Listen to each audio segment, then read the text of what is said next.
Hello everyone, कैसे हो आप सब। उम्मीद करता हूँ आप सब ठीक होंगे। मैं हूँ आपके साथ ओम प्रकाश तुर्किया और हम पढ़ रहे हैं क्लास 9 के चैप्टर 4 को। तो ये हमारा जो क्लाइमेट चैप्टर है चैप्टर 4 का ये सेकेंड लेक्चर है। तो लास्ट लेक्चर में हमने पढ़ा था difference between climate and weather, और साथ के साथ जो क्लाइमेट एंड वेदर को जो फैक्टर है वो कंट्रोल करते हैं उनको भी डिस्कस किया था।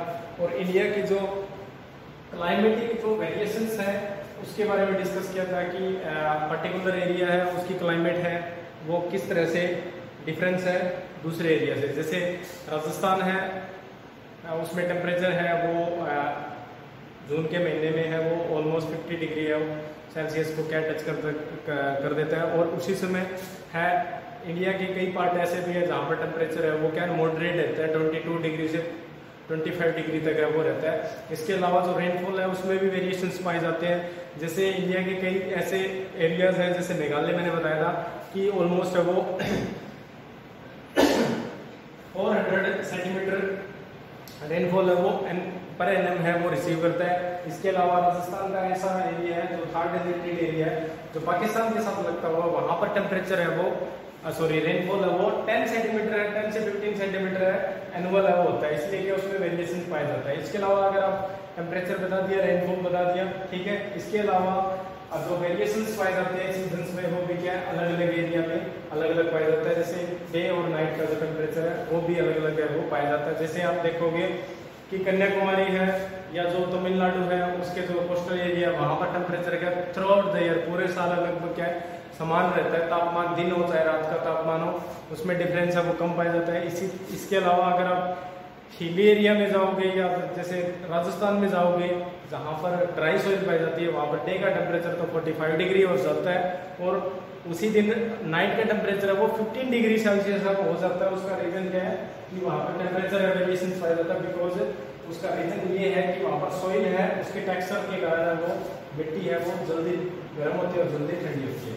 तो यहाँ पर हम पढ़ रहे हैं आगे factor affecting Indian climate,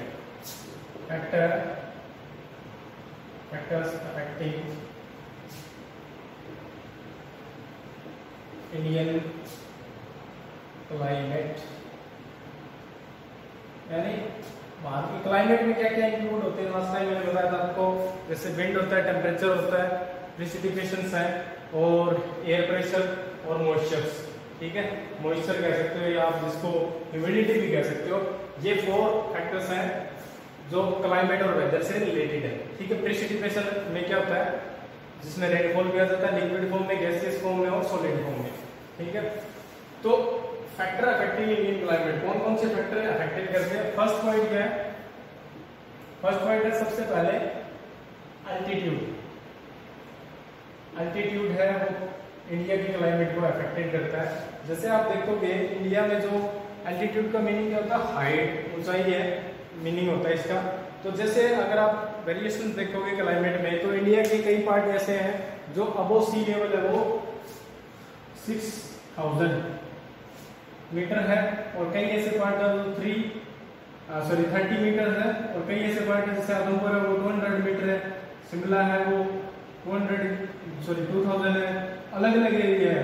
Kolkata है, फिर इसके अलावा कोस्टल एरिया ऐसे भी एरिया जो 5 मीटर हुआ है किससे, सी लेवल से, यानी उनकी जो हाइट है वो क्या है अलग अलग पाई जाती है। तो ये वेरिएशंस है इंडिया में पाया जाता है, अल्टीट्यूड है तो वहां के क्लाइमेट को क्या है वो अफेक्टेड करता है, क्या अल्टीट्यूड।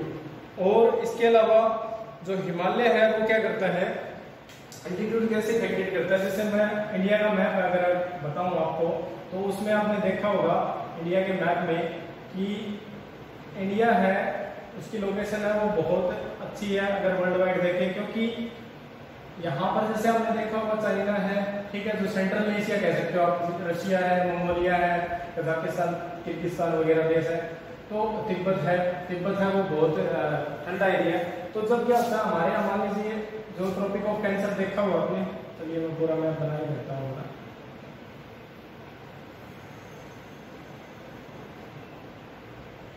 जो इंडिया की जो ट्रॉपिक ऑफ कैंसर है वो बिल्कुल मिडल में से पास होती है।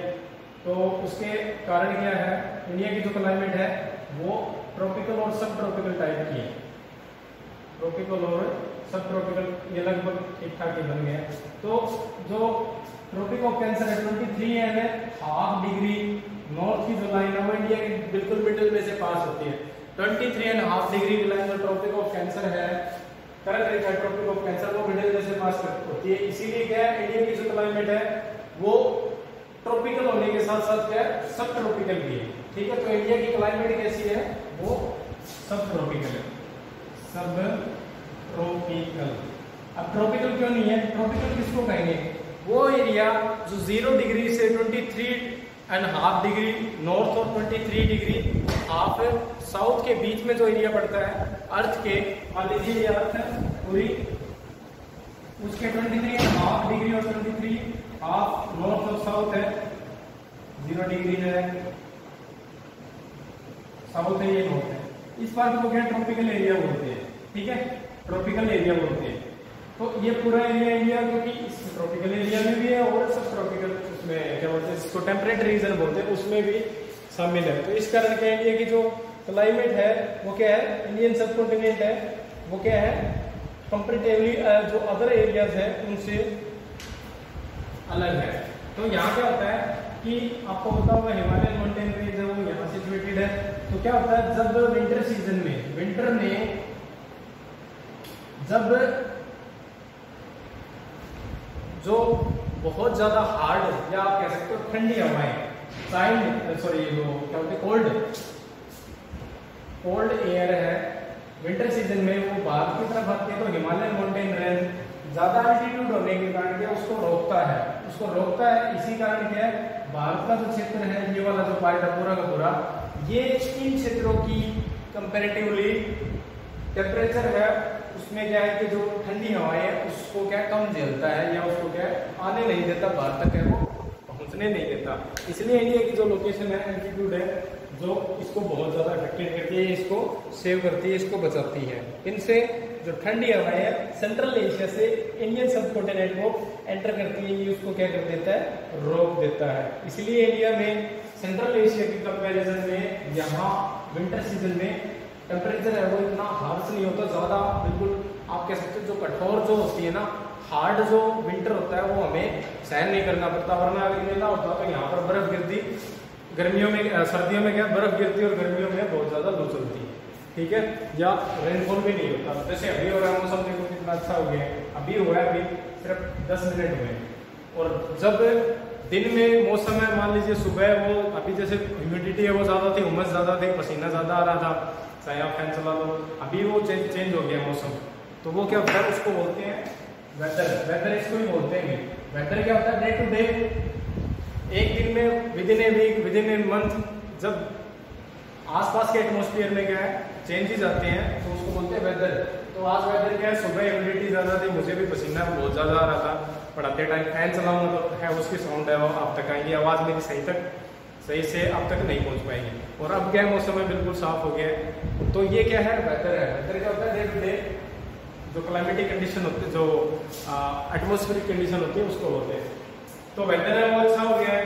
तो यहाँ भी क्या अच्छा है, उसके कारण क्या है कि विंटर में आने वाली इसको क्या है ये प्रोटेक्ट करता है ज्यादा एल्टीट्यूड होने के कारण। ठीक है, दूसरी है लैटिट्यूड्स।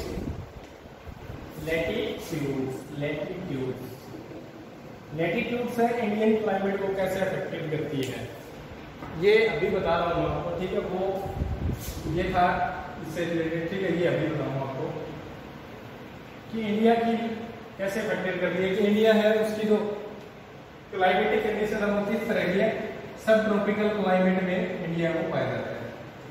क्योंकि ट्रॉपिकल किसको बोलेंगे, जो 0 डिग्री है उसके आसपास का एरिया वो उसको ट्रॉपिकल बोलेंगे, उससे अब होगा 23.5 से उसको बोले क्या बोलेंगे, वैसे इसको टेम्परेट रीजन बोला जाता है। पर इंडिया की जो सब ट्रॉपिक्स है एरिया में आएगा, क्योंकि इंडिया है वो ट्रॉपिक कैंसर के नॉर्थ में भी है और साउथ में भी है।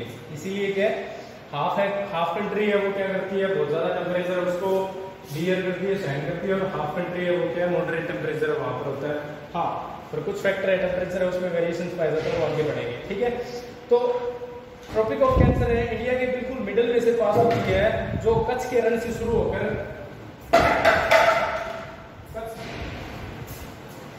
रन ऑफ कच्छ से स्टार्ट होकर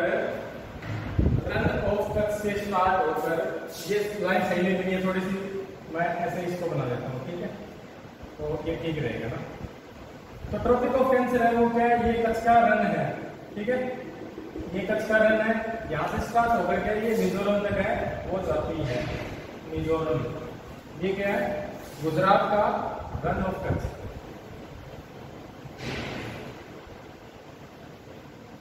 रन ऑफ कच्छ यहाँ से क्या ये पासिस होती है और इंडिया की 8 स्टेट में से क्या गुजरती है। और इंडिया का जो पार्ट है वो कुछ ट्रॉपिक एरिया में होता है और कुछ आता है वो टेम्परेट एरिया, ठीक है। तो इसीलिए इंडिया की जो क्लाइमेट है वो ऐसी है, सब ट्रॉपिकल टाइप की है। अब आगे है pressure and wind, air pressure और प्रेशर एंड विंड्स है, विंड्स एंड प्रेशर।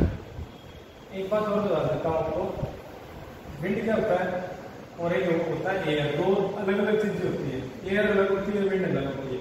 एयर क्या हो, एयर स्टेबल होती है, हर जगह पाई जाती है, और जब एयर में क्या होती है, मूवमेंट हो जाती है तो उसको बोलेंगे विंड, ओके। जब एयर में मूवमेंट होती है तो वो क्या कहलाएगी, विंड कहलाएगी। तो अब बात आती है कि विंड जब भी क्यों है, विंड हमेशा क्या हाई प्रेशर से लो प्रेशर की ओर रहती है। हाई प्रेशर का मतलब क्या होता है, लो टेम्परेचर, लो टेम्परेचर से हाई टेम्परेचर, ये इसका अपोजिट रिलेशन होता है। हवा हमेशा क्या चलेगी, जहां पर तापमान कम होगा उससे ज्यादा तापमान के क्षेत्रों की ओर चलेगी। एग्जांपल बताता हूं आपको, जैसे भारत के इन क्षेत्रों में क्या होता है, इन क्षेत्रों में क्या होता है, भारत के जो नॉर्थन पार्ट है इन क्षेत्रों में क्या गर्मियों का विंटर सीजन है, मान लेते हैं, सॉरी समर सीजन है, समर है, ठीक है। समर सीजन है, टेम्परेचर है यहाँ पर 45 डिग्री सेल्सियस। और इसके अलावा इन क्षेत्रों में ये वाला जो पार्ट है जो अरेबियन सी या देव बंगाल है, इंडियन ओशन है, इसमें क्या टेम्परेचर है वो क्या है 25 डिग्री है या 30 डिग्री है, इस तक पाया जाता है। और टेम्परेचर में वेरिएशन है तो हवा कहां से कहां तक चलेगी, हवा लो टेम्परेचर से हाई टेम्परेचर यहाँ से यहाँ चलेगी और यहाँ से यहाँ चलती है, तभी क्या इंडिया में रेनफॉल होती है। रेनफॉल क्यों होगी, क्योंकि यहाँ से जब हवा चलेगी तो यहाँ इंडियन ओशन पड़ता है, ओके। इंडियन ओशन है, बे ऑफ बंगाल अरेबियन सी है, तो यहाँ से क्या करती है वो वाटर वेपर कैरी करके ले जाती है और जब यहाँ माउंटेन से टकराती है तो इस क्षेत्र में, इस पार्ट में इंडिया की बहुत ज्यादा रेनफॉल होती है, जिसको मानसूनी रेनफॉल बोलते हैं, जो अभी हो रही है आपके क्षेत्र में और भारत के बहुत सारे क्षेत्रों में, ठीक है। तो ये क्या करती है, विंड और प्रेशर, ये भी अफेक्ट करते हैं। इसका बहुत बड़ा लेक्चर बन जाता है, बहुत इसका जो कॉन्सेप्ट है वो थोड़ा टिपिकल है, फिर भी आपको थोड़ा सा बता देता हूँ मैं कि किस तरह से जो इंडिया की क्लाइमेट है वो प्रेशर और विंड से क्या डिपेंड है, किस तरह से डिपेंड है इंडिया की जो क्लाइमेट है प्रेशर एंड विंड से। थोड़ा सा टिपिकल है, सिर्फ बिल्कुल बेसिक बताऊंगा मैं आपको, ठीक है। ज्यादा कंफ्यूज होने की जरूरत नहीं है, अगर समझ में नहीं है तो एग्जाम में नहीं आएगा फिर भी, पर आपको समझना बहुत जरूरी है। 23.5 डिग्री नॉर्थ है ये, मान लीजिए इंडिया है वो बिल्कुल मिडिल में से पास होकर, मान लीजिए इंडिया ये है, ओके। ये मेरा भारत महान और आपका भी है, यहाँ इंडिया है, तो क्या होता है जो अर्थ है उसके ऊपर अलग अलग प्रेशर बेल्ट बनती है, ओके। और ये मान लेते हैं 23.5 डिग्री साउथ है, फिर है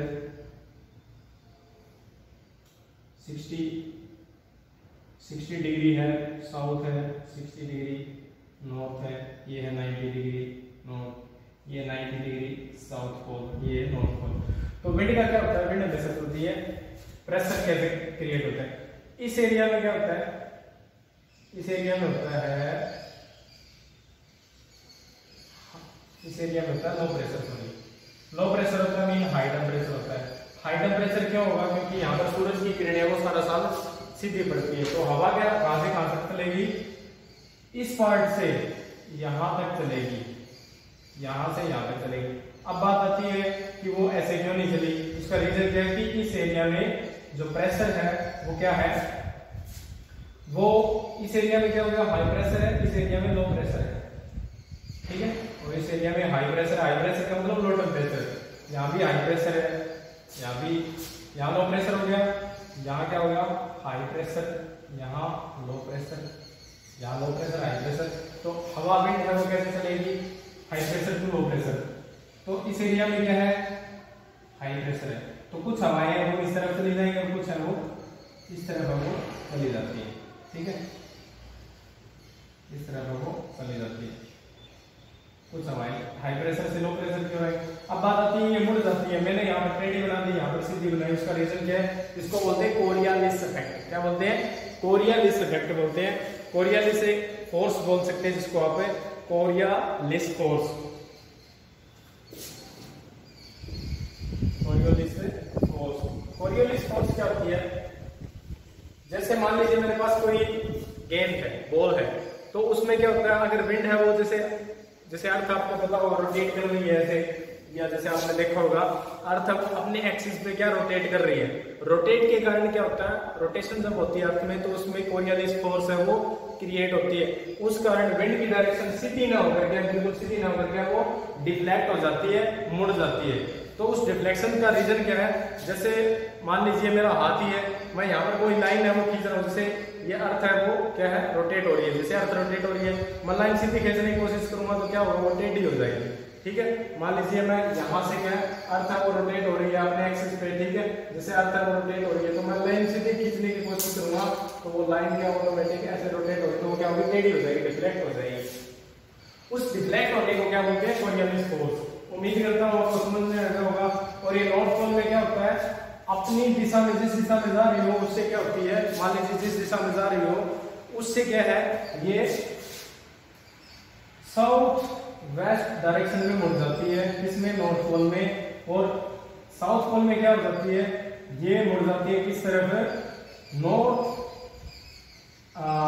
वेस्ट की तरफ, नॉर्थ वेस्ट की तरफ है, इनमें मूवमेंट हो जाती है, मतलब चलनी तो ऐसे चाहिए और इनमें क्या मूवमेंट ऐसे हो जाती है। उसका रीजन है कोरियोलिस इफेक्ट है। मान लीजिए ये घूम रही है, मैं लाइन सीधी खींचने की कोशिश कर रहा हूँ, ये इस तरफ चलेगी तो ये क्या वो लाइन है वो ऐसे खींच जाएगी। या हवा में भी ऐसा ही होता है कि जब कोरियोलिस इफेक्ट लगता है तो हवा सीधी चलने की बजाय क्या हवा में डिफ्लेक्शन हो जाता है, ठीक है, तो इसको बोलते हैं कोरियोलिस फोर्स। ओके, उम्मीद करता हूँ आपको समझ में आ गया होगा कोरियोलिस फोर्स क्या है और प्रेशर एंड विंड सर्कुलेशन। इसके अलावा कुछ अपर एयर सर्कुलेशंस भी होते हैं, ये आपको समझ में आ गया होगा, नहीं है तो एक बार और बता देता हूं, यहां बता देता हूं आपको, ये समझ में आ जाएगा।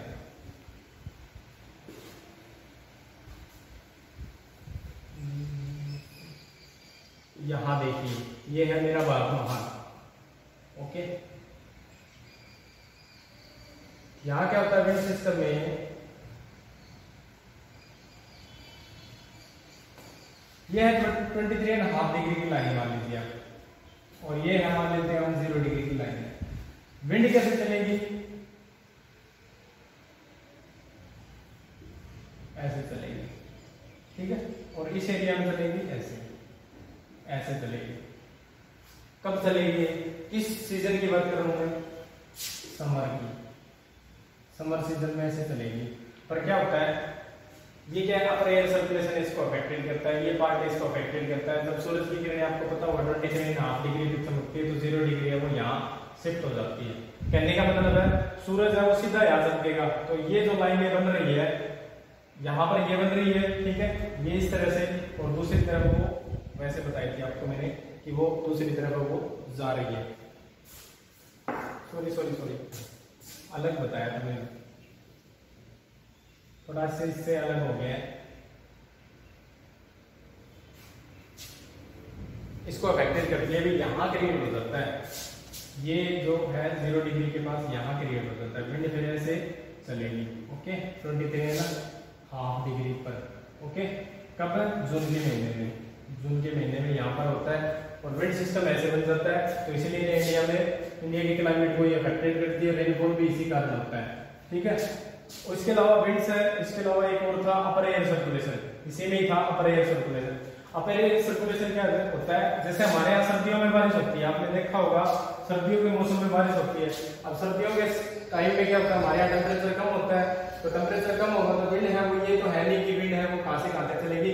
मैंने अभी आपको थोड़ी देर पहले बताया था कि विंड है वो क्या करती है, high pressure to low pressure करती है। यहाँ हाई प्रेशर क्रिएट होता है समर सीजन में, समर में यहाँ हाई प्रेशर क्रिएट होता है और यहाँ लो प्रेशर। लो प्रेशर में यहाँ पर ज्यादा तापमान होता है और यहाँ पर क्या होता है, high pressure low pressure. Low pressure mean high temperature, high temperature, और यहाँ पर क्या होता है लो टेम्परेचर, लो टेम्परेचर। तो विंड क्या करती है विंटर सीजन में, विंटर में बता रहा हूँ सॉरी, विंड है वो ऐसे चलती है। इसके कारण क्या है इंडिया में रेनफॉल है वो नहीं हो पाती समर विंटर में, विंटर सीजन में, ठीक है, सर्दियों में बारिश है वो नहीं हो पाती। पर क्या है इंडिया के इस पार्ट में एक स्ट्रीम चलती है जिसको बोलते हैं जेट स्ट्रीम, जेट स्ट्रीम। इसके ऊपर कहानी है कि एक बार क्या हुआ, यहाँ जापान पड़ता है, जापान है, बाहर से मान लीजिए ये चाइना हो गया, यहाँ जापान है, तो जापान को बॉम्ब गिराने के लिए क्या है, कुछ है पायलट है अपने प्लेन लेकर वो पहुंचे, तो जेट स्ट्रीम क्या चलती है इस एरिया में, इस डायरेक्शन में चलती है, इसकी स्पीड है वो बहुत ज्यादा होती है, 6 to 12 किलोमीटर की हाइट पर क्या बहुत तेज चलती है। तो यहाँ से जब जेट है वो विमान है लेकर अपने जेट लेकर है वो जापान की तरफ आ रहे थे बॉम्ब गिराने के लिए, तो उनको बहुत सारी डिफिकल्टीज हुई, तो उसी के नाम पर इसका नाम पड़ गया जेट स्ट्रीम। और जब वो वापस गए बहुत तेजी से गए, तो इससे क्या हुआ कि ये एक पार्ट है अर्थ के ऊपरी भाग में, अपर एटमॉस्फेयर में, कि वहां पर बहुत तेज हवाएं चलती हैं, ठीक है, और वो कई किलोमीटर तक है, ऑलमोस्ट है वो 6 to 12 किलोमीटर की हाइट पर क्या चलती है, किस डायरेक्शन में, वेस्ट टू ईस्ट डायरेक्शन में है वो चलती है, ठीक है। ये आप ध्यान रखेंगे कि वेस्ट टू ईस्ट डायरेक्शन में क्या विंड्स है वो चलती है, ये होता है जेट स्ट्रीम। तो ये 3 पॉइंट्स उसमें दिए हुए हैं, उम्मीद करता हूं इतना समझ गए होंगे आप, बाकी हम कल करेंगे, ठीक है। आज के लेक्चर के लिए, आज के लेक्चर में इतना ही, और मिलते हैं बाद में, अपना ख्याल रखिए, बाय।